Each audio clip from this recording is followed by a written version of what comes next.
Hello, David Spicer here again with another episode of Stage Whispers Live. We're live on our Facebook page, our YouTube page, or if you're watching it on replay. We've got a very special guest on Stage Whispers Live, Caroline O'Connor, star of the stage for decades. And the news today is that she's been cast as Roz Keith in the musical 9 to 5. So let me bring onto the screen, all the way from Queensland, Caroline O'Connor. Caroline, how are you? I'm very well, thank you. Lovely to see you, David. First of all, tell us where you are and what's around you. Well, I became a Queenslander. Actually, just before COVID, I moved to Queensland. And this is one of my rooms in my house, and I call this the Musical Theatre Laboratory. And there is, obviously there's some trinkets here and some posters, and there's a beautiful dance floor in here and a piano in the corner. So this is like a playroom. It's my little studio, my atelier, and I can just sort of do my thing in here. In fact, I built it, we put it in for COVID, for the pandemic. But I have to say, it's been very difficult over that period of time to feel enthusiastic. So it's just nice to come in and here and have chats with people like yourself and Zoom. And yeah, it's a beautiful sort of arty room. Oh, there we go. And here the reason why we're talking to you today is, of course, your theatre is back. Theatre is back. It's coming to 9 to 5. The musical is coming to the Capitol Theatre in Sydney and then on to other states in February. Tell us all about it. Well, that's wonderful. I've just seen a picture, I think, that you've put up for the show, and it's very exciting. You know, sadly, 9 to 5 was cancelled just 2 weeks before we were supposed to begin rehearsals. It'll almost be 2 years by the time we open. And that was just devastating because, you know, you can imagine the excitement up to 2 weeks before rehearsals were to begin.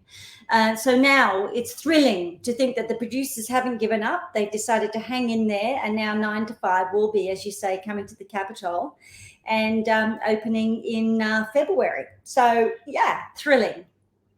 Tell us a little bit about the musical, because, I mean, people have seen the movie. They know Dolly's fantastic music, and, of course, you know, she's such an amazing woman. But what is it about this musical adaptation that you think resonates particularly now? Ooh, it's really interesting because, you know, the movie came out in, I think it was about 1980. It was a long, long time ago.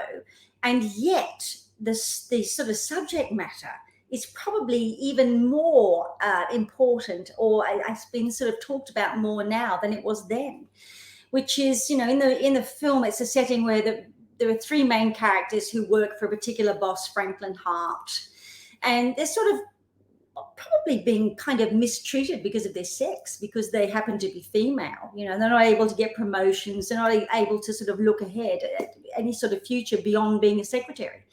It's sort of like was a very early sort of period of women's rights, I suppose. Jane Fonda was very responsible for the movie happening and for the subject matter. And so now, after so many movements, you know, we've seen with the Me Too movement and just, you know, women being given equal opportunity, it probably couldn't come at a better time that this subject matter will be appreciated and sort of understood. You know what I mean? So here we are. Dolly's a genius. She's decided to put it to music to make it even. Oh, there she is. Oh, David, she's come between us. How dare she? You know, she's a genius. And so she's written an original score that goes with this storyline, with the movie storyline. And apart from the one famous song that everybody knows, which is 9 to 5, that you can never tire of. You know, whenever you hear it, you just still love it. Do you get to sing it? I do get to sing it. The whole company gets to sing it. Thank God. I'd be so upset if I wasn't in that number. But Have you checked your contract? In case they change, like, don't you dare. I'll be singing it in the wings like this. Because I'm not playing one of the three women. You know, my character is Roz Keith. I play a secretary who works alongside Franklin Hart, the boss, who is being played by the amazing Eddie Perfect, who is truly perfect. And so I get to play this other role of this woman that probably in some ways she's not particularly likable because she takes her job far too seriously. She's very vigilant. She's hyper vigilant, and she kind of gets on people's nerves because she just has to have everything just so. She's a bit of a thorn in everybody's side. But there is another side to Roz where she's a bit of a love-sick puppy. She's totally in love with her boss. And so I love the fact you get to see two different sides of Roz. You know, she sort of, it balances her out. And I saw the show in London and I just was completely blown away with the production and obviously with this particular role. So I had my eye on it a long time ago. How have you coped? I mean, it's been such a difficult time for everybody around the planet, but particularly for artists. I mean, how have you coped? No, I haven't really coped, to be honest. I'm not going to lie. I haven't coped. I felt really terribly, terribly sad. At first, I was sort of hanging in there. You know, the first few months or so, I thought, well, you know, hopefully this will pass. But as it went on longer and longer and longer, I got more and more depressed because I think I am totally in love with what I do. It's my passion. It's my fascination. I'm addicted to my work. I truly love it. And so I felt very lost. I had no outlet. And I didn't know when. There was no sort of prediction of when we would be able to start working again. So I did get very down in the dumps. I didn't want to do anything. I didn't want to do any sort of online things, or it just felt so strange. I was depressed. And so now it's almost like I'm scared to get excited about this in case suddenly someone goes, no, it's not going to happen. So, but I think it is, because I've been doing a lot of publicity today in particular.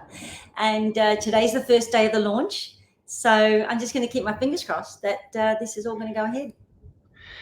So now, do you think audiences are really going to really come out in droves when they do feel comfortable to be in the theatre again? Yeah, I think so. I mean, gosh, you know, so many people now have been vaccinated. So that's the protection in itself. I think, gosh, I see now there's so many shows starting to launch. It's almost like they know that it's going to be a safe place. It will be. I mean, it's a tricky thing, isn't it? You know, I'm vaccinated. I decided that I would. My husband is. You know, we want to be able to go out. We want to be able to go to the theatre. We want to be able to travel. Want to be able to work. Want to be able to be around other people. So I think that's kind of seems to be what's happening and what it's come down to. It's just for everybody to be safe. So I think once everyone feels safe, absolutely, they will come in their droves. Well, let's look back at some of the shows that you've been in during your career. And of course, we loved it when you were on the cover of Stage Whispers for Anything Goes. And then of course, and so I love that show. That was Anything Goes. What did you love about that show? Oh, look, I'd learned tap dancing as a child, and I actually have only tapped 3 times in my career. And I've been working for like 40 years now. And the first time was Me and My Girl in London. And then the second time was A Christmas Story, the musical, I think was next. That's right, in New York. And then Anything Goes. So all those years of tap classes came in handy. You know, I was well into my 50s when I did Anything Goes, but I just don't think you lose it, you know, once you've learned it. And then, of course, I'm looking now, and that's Chicago, which was, just such a favourite show of mine. That's a picture there with Gina Riley as Mama Morton. And Velma Kelly will always have a very special place in my heart. It was a wonderful show. And I did the show twice, actually, in Australia, 11 years apart, which was crazy. I don't know what possessed me. But I also did the show in England years before that, playing Roxy. And I also did it in Lebanon, would you believe? So I've done, and on Broadway, I forgot. And I did it on Broadway at the Schubert Theatre and the Ambassadors Theatre. So never tire of that show. It was a superb piece of work. Has it reopened on Broadway again? It has. Yes, it has. Ah, wonderful. Go forever. Now, of course, we weren't lucky in Australia. We weren't lucky enough to see you in the new musical, Anastasia, which I've got a fantastic picture here. Yeah. Tell us a bit about the story of Anastasia. Oh, look at those costumes. Well, it's based on the Lost Princess. They call her the Lost Russian Princess. I don't know if you remember, there was an animated movie called Anastasia. And it's a very popular film in the States, probably not so well known here in Australia. And so when they were mounting the show as a musical, they sort of I did an audition by like on a self-tape, actually, would you believe? Is how I got the job. And so I auditioned for this role in the piece. Her name is Countess Lily Malievsky-Malevich. And luckily enough, got the role, and I got to go to New York and create this role with a wonderful director called Darko Trezniak. And we played on Broadway for, well, I did a year contract. And hopefully one day it may come to Australia, fingers crossed. It's an absolutely beautiful show written by Terence McNally and Lynn Ahrens. They did the score. And Terence McNally did the script, and Stephen, oh gosh, I'm having a brain fart. Lynn Ahrens and Stephen Flaherty did the score and lyrics. Is that right? Did I get that right? I think that's right. You win the prize. Congratulate you win. So, I should know. Now, it's, I'm out of practice with this show. So I'd also like you met Stephen Sondheim when you tell us about how exciting that was, and what that whole experience was like. It was amazing because I'd always been a fan of Stephen Sondheim's work, and this is a true story. I ended up sort of doing a Stephen Sondheim work 3 in 1 year. After doing no Sondheim, I actually sang at his 80th birthday at the Royal Albert Hall. I got to sing Broadway Baby. That was the first time that I met him. And then I also did Sweeney Todd, which is pictured here at the Châtelet Theatre in Paris. And he was there for the dress rehearsal and the opening night. And then I did Follies with the Chicago Shakespeare Theatre, and he came to see that too. And then Assassins in Milwaukee. So it was really strange. Like, after doing no Sondheim for such a long time, then suddenly I was doing a lot of Sondheim and seeing him. He was there, present. And it felt like he was stalking me, actually. But he was. So it's thrilling to have a composer there. You know what I mean? So many shows, the composers, God bless them, they're gone. Rodgers and Hammerstein shows and things like that. But when the composer's in the room, sitting in the audience, it's just the most exciting thing you can imagine. Wonderful. And he's written a new musical. That's what I'm hearing. I know. I read about that. Is it called something like Square One? Is that right? Something like that? It's going to be brilliant, and it's going to be not sell many tickets, probably. That's what sort of happened, but it certainly happened in the early days, that's for sure. That's right. I think that's why I didn't know a lot about him when I was younger, was because he probably wasn't as popular. His work, it's not as memorable. It's not like something that everybody can sing along to, because sometimes the scores can be quite complicated. But I developed a much greater respect for his work as time went by. And now I'm seeing the lovely Eddie Perfect in front of me. Yes, and that was my here in the studio. The reason for that segue is, of course, because you'll be working with another on stage with a composer, Eddie Perfect. Yes. In 9 to 5. Yeah. So, yeah. He's perfect. I mean, I hate to use the pun, but he's so perfect for this role of Franklin Hart. I just think he's going to be absolutely extraordinary. And we do a number together that I'm really looking forward to. And I saw Beetlejuice that he, You saw Beetlejuice? I saw it on Broadway, and it was just, and my husband loved it too. It was amazing. He's a crazy talent. We did we've only met once. We did a concert together at the Arts Centre in Melbourne, and it was with KD Lang as well. She happened to be in that concert. And I just thought he was so wonderful, so talented, and so charming. So I'm very, very, very lucky to get to work with him. Well, I was very lucky because I had a bagel with Eddie Perfect in New York. Oh, come on. I've never had a bagel with Eddie Perfect. Although I think I've had a glass of wine with him, but I've never had a bagel. It was for Stage Whispers TV, and also because he's the composer of Shane Warne the musical, which I represent. So we had a good chat, and I mean, he's been in Melbourne. I mean, you're in Queensland. I mean, Mm. poor old Eddie, poor Yeah. everybody in Melbourne who've been locked down for so Oh, long. I mean, just 200 terrible. days. I know, poor Melbourne. I mean, seriously, it just absolutely broke my heart that people were going through that. Sydney too, but you know, Melbourne, they suffered so much, and I don't know why. It's just how you can't fathom why. But thank God they're sort of having to, you know, being able to get out now and have a bit of freedom, and hopefully it'll stay that way. Let's hope so. Because we're all looking forward to seeing Moulin Rouge finally opening in Melbourne. The timing has been terrible for the producers there, Yeah. you know. But Global Creatures, I mean, what an amazing achievement to sort of sweep the Tony Awards, an Australian producer, Australian production at I the top know. of. I love that. Isn't that amazing? I mean, I've been lucky enough. I performed at the Tony Awards. I did a number from A Christmas Story, the musical, and there's nothing like it. It's so thrilling, you know, because I did it at Radio City, and that theatre is magnificent.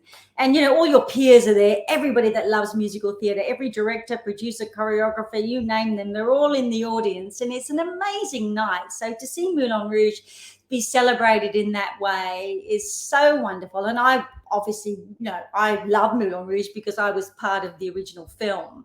So I have a very special place for that in my heart. And I saw today, actually, that the signs have gone up in London at the Piccadilly Theatre, where it's going to be produced there next. So isn't that wonderful? A worldwide sensation.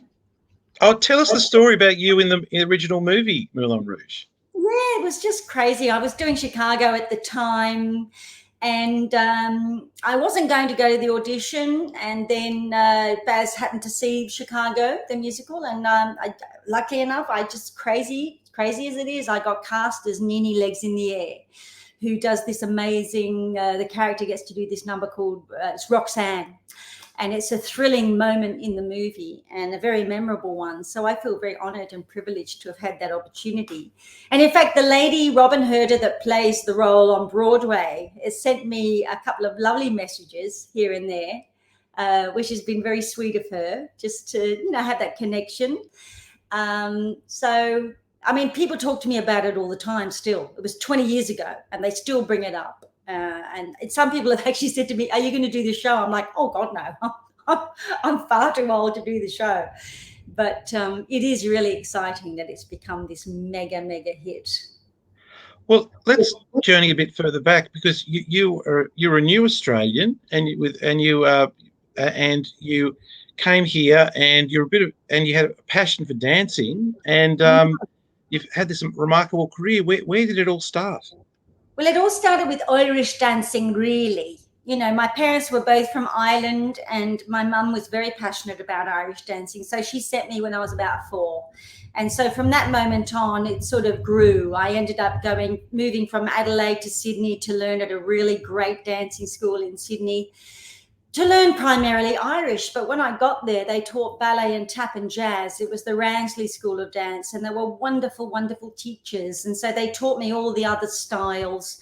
Then I fell in love with ballet. And so then I went to the Royal Ballet School for 2 years to study, and then came back to Australia, and then began my passion with musical theatre, because I wasn't very knowledgeable about musical theatre. You know, we didn't have musical theatre schools then or anything like that. So I used to just buy records and borrow books from the library and look at all the pictures and read about all the stars from years gone by, watch the movie musicals. So it kind of came from there. And it was weird. I moved back to England when I was 21 because I wanted to learn about the business, and I ended up staying there for 14 years before I came back to Australia. Did a lot of shows there, like Me and My Girl, Cabaret, A Chorus Line, a show called Budgie, Matador, Romance, just a lot of shows in the West End, and also repertory theatre. So I was kind of learning my craft with lots of different directors and choreographers. And it was really it was really Chicago. What am I saying? It wasn't Chicago. It was West Side Story that brought me back to Australia, which was a production in about 94. And yeah, it was like, oh, hang on, I love working back home. I think I'd like to come back home more often. So then I started going back and forth quite a bit. So, and people know there's been West Side and, you know, Anything Goes and Piaf and Man of La Mancha and all these amazing shows, Bombshells, and, you know, I'm so grateful. End of the Rainbow, I just, the memories. And I've just started working on a book. Oh, a book. Very early days. But yes, I've just started working on a book. So that's kind of exciting. That it'll take me a Well, while.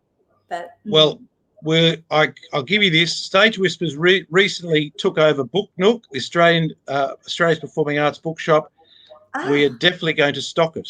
Definitely going to stock it. I promise you thank you. that. I would be so thrilled. It doesn't have a title, but it's. Oh, we'll start selling it now. We'll start selling it now. I think it's great just to sort of. I mean, I was hesitant, but then so many people were saying to me, "You're crazy. There's all these wonderful stories and experiences that you've had, and I've got loads of pictures. You know, and a lot of photos. backstage pictures too, not just production shots, but the fun Beautiful. stuff, you know.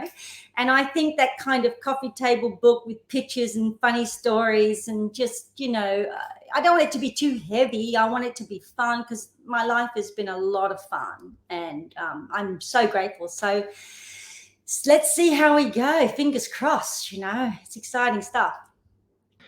Caroline O'Connor, it's been a joy to speak to you on Stage Whispers Live. And the audio is playing up. Did you hear that? That was thunder. Was that thunder?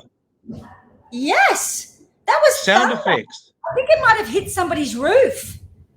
Oh my God. It's live, ladies and gentlemen. I thought it was the internet playing up. So I've just please don't be electrocuted live on television. Let's let that happen. So quick details: 9 to 5 the musical, finally on stage at Sydney's Capitol Theatre, starring Caroline O'Connor, Eddie Perfect, and a great cast.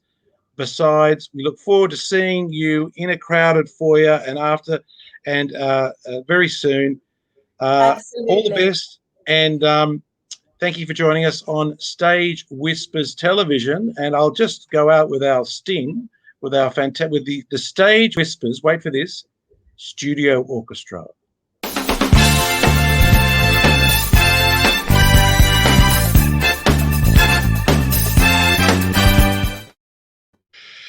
Bye, Caroline. Thanks for joining us, David. Thank you so much. It was a lovely chat. Appreciate it. Bye.